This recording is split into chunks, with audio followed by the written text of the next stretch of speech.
तैयारी है, स्टार्ट। वाद तथ्य। वादी के परदादा और प्रतिवादी संख्या 1 के दादा श्री मुनि स्वयंपा वाद संपत्ति के स्वामी थे। स्टॉप। मुनि स्वयंपा ने अपने प्रपौत्र एन रेवन्ना प्रतिवादी संख्या 1 के पक्ष में 2 दान विलेख दिनांक 5/6/1957 को निष्पादित किए, जिनमें एक शर्त थी कि अदाता और उसके बाद उसके छोटे भाई अजन्मा को दान की संपत्ति को अंतरित करने का कोई अधिकार नहीं होगा। स्टॉप। प्रतिवादी संख्या 1 ने दान संपत्ति को 3 विक्रय विलेख दिनांक 7/10/1985, 8/10/1985 और 10/10/1985 के द्वारा क्रमशः प्रतिवादी संख्या 2 और 5 के पक्ष में विक्रय कर दिया। स्टॉप। प्रतिवादी 6 और 7 वाद संपत्ति में किराएदार थे। स्टॉप।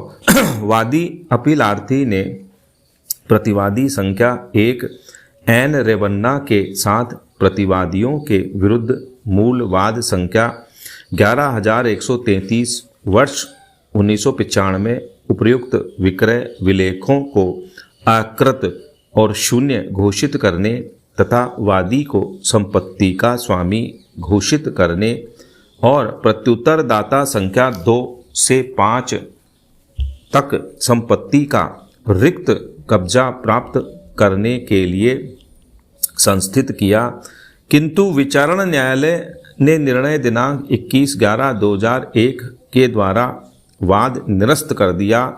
यह अभिनिश्चित करते हुए कि दान विलेख में प्रतिवादी संख्या 1 पर अधिरोपित शर्त अवैध थी और प्रतिवादी संख्या 1 संपत्ति का निरपेक्ष स्वामी था, इसलिए वह संपत्ति का विक्रय कर सकता था। स्टॉप।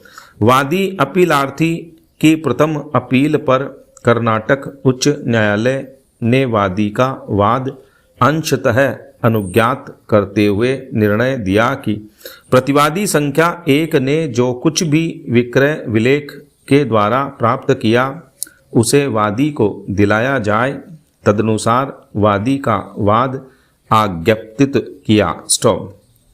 न्यायालय ने आगे निर्णीत किया कि यद्यपि शर्त को शून्य घोषित नहीं किया जाना चाहिए था, किंतु वर्तमान तथ्यों और परिस्थितियों में वादी का संपत्ति प्राप्त करने का दावा अस्वीकार कर दिया जाना चाहिए।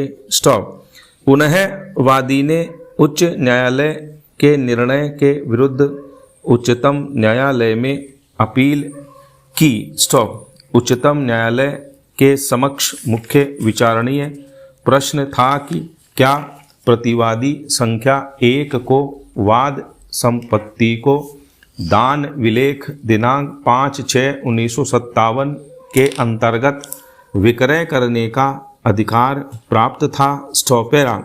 निर्णय 1। विचारण न्यायालय ने अभिनिश्चित किया था कि दान विलेख में शर्त कि अदाता संपत्ति को अंतरित करने के योग्य नहीं होगा शून्य थी और प्रतिवादी संख्या 1 ने प्रतिवादी संख्या 2 से 5 के पक्ष में विक्रय विलेख विधितः निष्पादित किया था। स्टॉप। परिणामतः विचारण न्यायालय ने वादी का वाद निरस्त कर दिया। स्टॉप।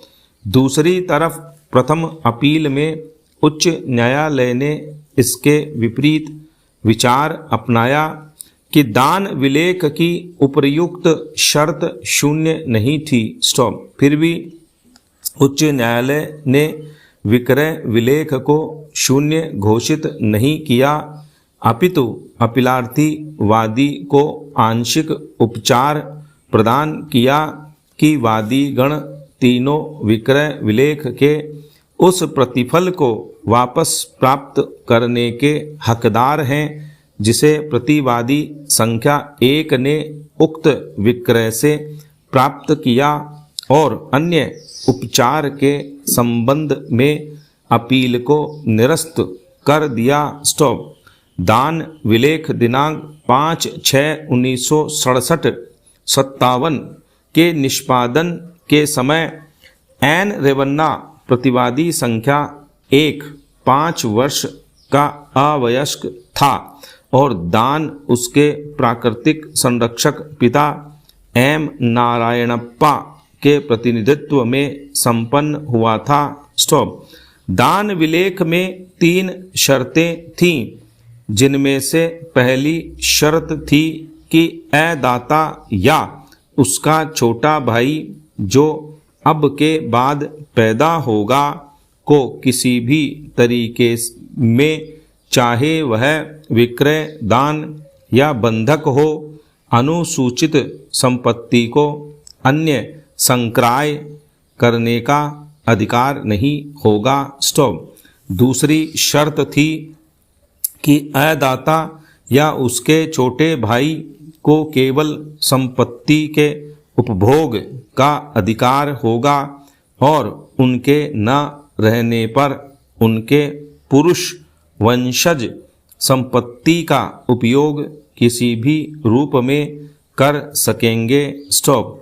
तीसरी शर्त थी कि यदि अदाता या उनका छोटा भाई संतानहीन होते हैं तो संपत्ति श्री सोमेश्वर स्वामी मंदिर को चली जाएगी। स्टॉप। पैरा 2।